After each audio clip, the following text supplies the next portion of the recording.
आज हम उस धाम के बारे में बात करेंगे जो 12 ज्योतिर्लिंगों में से एक है, जिसे पंच केदार कहा जाता है, जो उत्तराखंड के छोटे 4 धाम में से एक है, जहां प्रकृति ने 16 श्रृंगार सजे हो, जहां पहाड़ों के बीच महादेव बसते हो।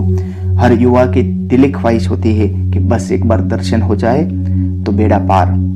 नमस्कार, जय श्री राम, जय श्री कृष्ण, हर हर महादेव। चाहे वो 400 साल का हिमयुग हो या 16 जून 2013 को आई प्रचंड बाढ़, वो मंदिर कैसे टिका रहा प्रकृति के हर कहर के सामने। आइए जानते हैं इससे जुड़ी कुछ रोचक बातें। स्कंद पुराण में भगवान शंकर माता पार्वती से कहते हैं, हे प्राणेश्वरी, यह क्षेत्र उतना ही प्राचीन है जितना कि मैं हूँ। मैंने इसी स्थान पर सृष्टि की रचना के लिए ब्रह्मा के रूप में पर ब्रह्मत्व को प्राप्त किया।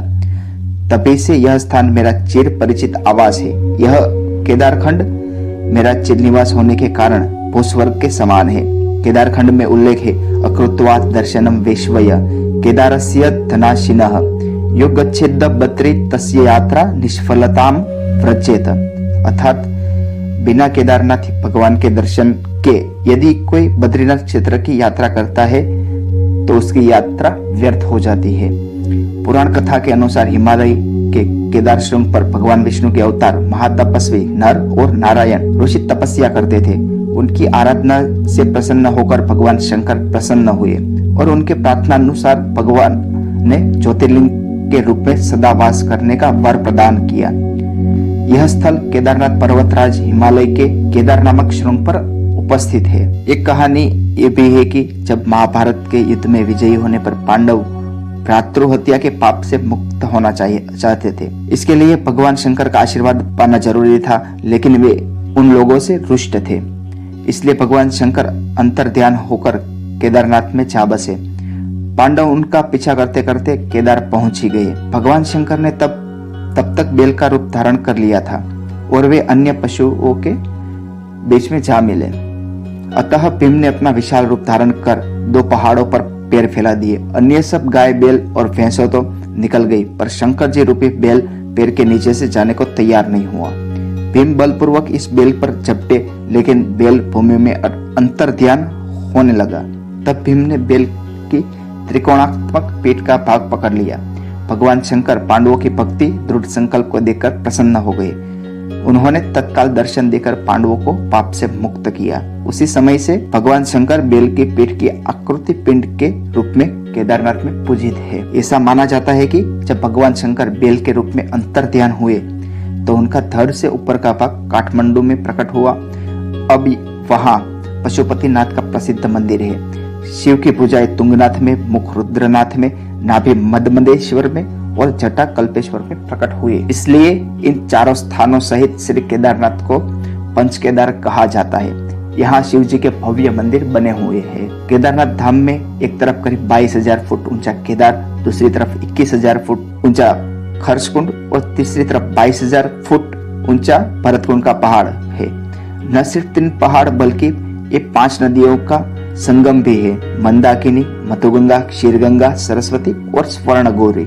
इन नदियों में से अलकनंदा की सहायक मंदाकिनी आज भी मौजूद है। इसी के किनारे है केदारेश्वर धाम। यहाँ सर्दियों में भारी बर्फ और बारिश में जबरदस्त पानी रहता है।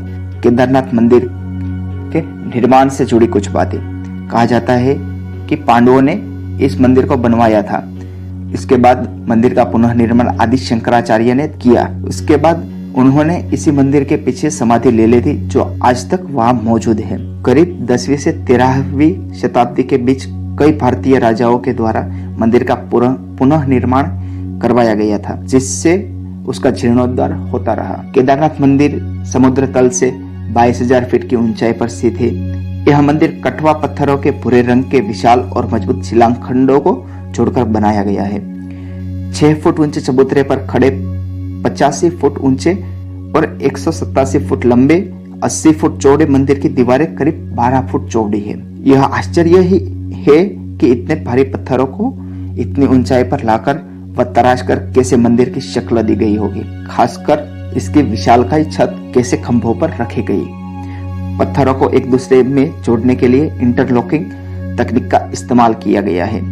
अब रहस्य की बात यह है कि केदारेश्वर यानी केदारनाथ मंदिर का ऐसे भव्य निर्माण कि आज के समय में केवल परिकल्पना ही की जा सकती है। दोस्तों, क्या आप जानते हैं कि यह मंदिर करीब 400 साल तक बर्फ में दबा रहा था? जी हाँ, वाडिया इंस्टीट्यूट हिमालय के द्वारा किए गए संशोधन में यह बात सामने आई थी कि 13वीं शताब्दी से लेकर 17वीं शताब्दी तक यह क्षेत्र पूरी तरह से हिम यानी बर्फ से ढक गया था। तब लगभग 400 साल तक केदारनाथ मंदिर पूरी तरह से हिम से ढका रहा था। इस कारण भी मंदिर को कोई क्षति नहीं हुई। इसके प्रमाण आज भी मंदिर की दीवारों पर देखने को मिलते हैं। हालांकि 17वीं शताब्दी के बाद जब हिम का अनुपात कम हुआ तो मंदिर पुनः दृष्टि में आया। इसके बाद केदारनाथ की यात्रा पुनः सुचारू रूप से शुरू हो गई थी। आज बात करते हैं केदारनाथ मंदिर के पास श्री भैरवनाथ मंदिर की। केदारनाथ मंदिर से लगभग आधा किलोमीटर की दूरी पर प्रसिद्ध भैरवनाथ जी का मंदिर स्थित है। इसे इसी क्षेत्र का क्षेत्रपाल भी कहा जाता है, जो इस मंदिर की सुरक्षा करते हैं। सर्दियों के माह में दीपावली के अगले दिन से केदारनाथ मंदिर के कपाट भीषण बर्फबारी के कारण बंद कर दिए जाते हैं और उसके 6 माह के बाद मई माह में अक्षय तृतीया के दिन खोला जाते हैं। मान्यता है कि इन 6 मास में मंदिर की सुरक्षा का भार श्री भैरवनाथ ही संभालते हैं। जो भी भक्तगण केदारनाथ मंदिर के दर्शन करने हेतु यहाँ आते हैं, उन्हें पहले श्री भैरवनाथ मंदिर के दर्शन करना अनिवार्य होता है, अन्यथा केदारनाथ की यात्रा विफल मानी जाती है। अब जानते हैं केदारनाथ मंदिर के सबसे बड़े रहस्य की।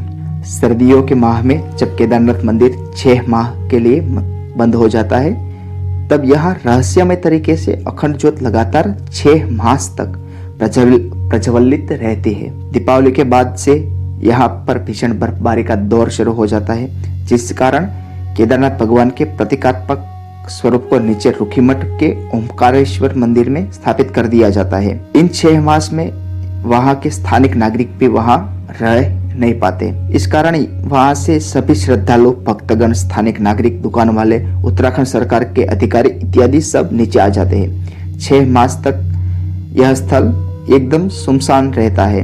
केदारनाथ धाम जाने के लिए सभी मार्ग बंद हो जाते हैं। जब मंदिर के पुजारियों द्वारा 6 मास के बाद केदारनाथ धाम के कपाट खोले जाते हैं, तब वहां अखंड ज्योत जलती हुई मिलती है। साथ ही ऐसा प्रतीत होता है कि कल ही यहाँ किसी ने पूजा की थी और ये भी प्रतीत होता है कि मंदिर की अच्छे से साफ सफाई की गई है। यह केदारनाथ मंदिर के सबसे बड़े रहस्यों में से एक है। केदारनाथ मंदिर की भीमशिला। वर्ष 2013 में उत्तराखंड व केदारनाथ में आई भयंकर त्रासदी के बारे में कौन नहीं जानता होगा। उस समय आसमान से इतनी भयंकर मेघ गर्जना व वर्षा हुई थी जितनी की संभवतः आज तक ना हुई हो। उस आपदा में लगभग 10,000 से भी ज्यादा श्रद्धालु मारे गए थे। सभी नदियां उफान पर थी व हर जगह भीषण बाढ़ आई हुई थी। तब बाढ़ का प्रचंड रूप केदारनाथ मंदिर की ओर भी बढ़ रहा था।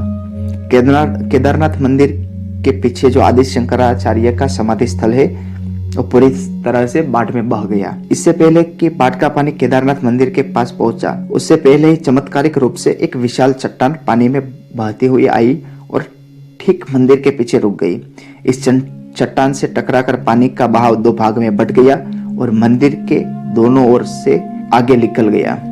आज हम इस चट्टान को भीमशिला के नाम से जानते हैं। जो भी केदारनाथ मंदिर के दर्शन करने जाते हैं, वह इस चट्टान की भी पूजा करते हैं। मान्यता है कि स्वयं महादेव ने मंदिर की सुरक्षा के लिए इस भीमशिला चट्टान को केदारनाथ धाम भेजा था। इन सभी रहस्यों के अलावा एक बात और है जो हम आपको बताना चाहते हैं। दरअसल पुराणों की भविष्यवाणी के अनुसार भविष्य में इस संपूर्ण क्षेत्र की तीर्थ लुप्त हो जाएंगे, जिनमें केदारनाथ व बद्रीनाथ धाम प्रमुख है।